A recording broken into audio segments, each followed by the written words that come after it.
Keys is one of the most important roles on a worship team. And it's also, in my opinion, one of the easiest roles to overcomplicate. A great keys player isn't trying to show how much they know or how many sounds they can trigger. They're trying to support the song entirely, right? Support the leader and support what's happening in the room. When keys is trained well, a person doesn't draw attention to themselves. Really, the keys will feel steady, they'll feel musical and fit the moment. A lot of keys players have had this experience. They're playing the right chords, everything is technically correct, but it still feels stiff or lifeless.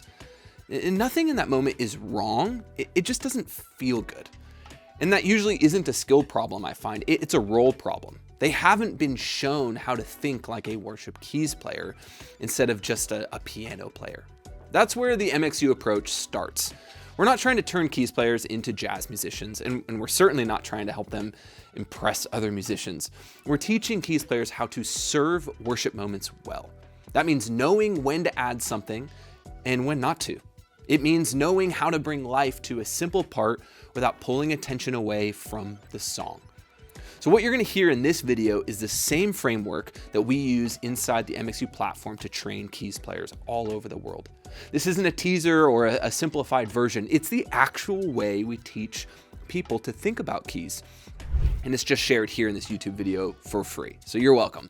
At its core, the role of keys is to support. Keys often fill the space between instruments. They help glue things together, right? Pads can create that atmosphere that we're looking for. Piano can add rhythm and harmony. Organ can add weight. Synths can add motion. These are all tools, right? The mistake happens when a player feels like they need to use all of that at the same time. Good keys training starts with restraint. You don't need more notes. You don't need better choices. Simple movements can go a long way. Small embellishments, light stabs, gentle rolls, subtle rhythmic motion. None of that will change the chord progression. You see, these aren't moments to show off. They're small decisions that will help the music breathe. I find that most volunteers feel relief when they learn this because it means they don't need advanced theory to sound better. They just need intention. Let's move on to dynamics. Dynamics matter just as much. Keys players shape the rise and fall of a set more than they often realize, really. Playing softer, spacing notes out, choosing warmer sounds, those things can instantly create a reflective moment. Right? Playing tighter, brighter, with more rhythmic focus, that helps lift the energy when a song is building. Even touch and velocity can make a massive difference. Now let's move on to sound choice.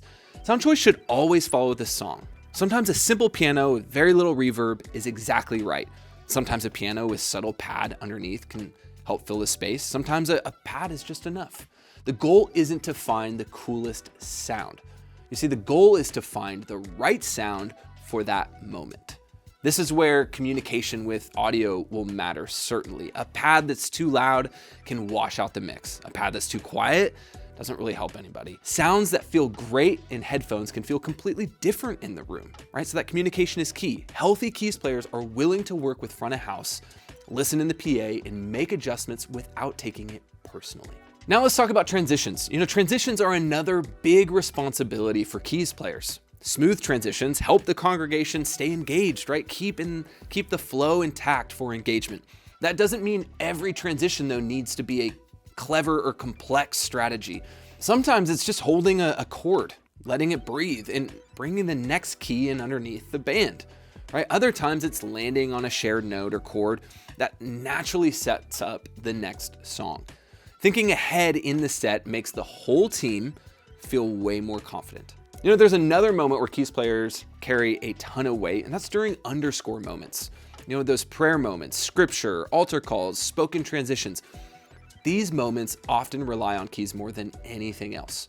A simple and helpful approach is using material the congregation already knows, right? Pulling from progressions or ideas from songs already in the set.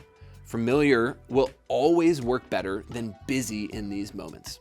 From a leadership standpoint, keys players need to understand that filling space is not the same as serving the moment, right? Silence is a choice. Leaving room for prayer, for scripture, or spoken moments is a part of the role. For many volunteers, learning not to play is actually the biggest shift of all. Keys players are leaders, right? Whether they realize it or not, they help set the tone on stage. Being prepared, knowing the set, understanding transitions, staying flexible when things inevitably change, those habits communicate calm to the rest of the team, and they matter just as much as musical ability, in my personal opinion. You know, the MXU Keys pathway is built around these exact principles and ideas that I've shared with you in this video. It's not about shortcuts, it's not about tricks, it's about helping players understand their role, grow in awareness, and serve their church well. Whether your church uses a full virtual rig, onboard keyboard sounds, or something very simple, these principles still apply. It's not about the gear you have. If you want keys players who support the room, strengthen those transitions we talked about, and help worship moments feel steady and intentional most of all, that kind of growth doesn't happen by accident. Let me tell you, it comes from clear expectations and consistent training. And if that sounds interesting to you, let me tell you, friend, that's where the MXU platform shines. If this video was helpful to you and you want to go deeper, you can explore the MXU platform and the keys pathway I mentioned earlier. We'll leave a link in the description below for you to check out. And if you found this video helpful here on YouTube, please like and subscribe. It just helps us grow this channel and reach other churches like yourself. Thanks for joining. We'll see you next time.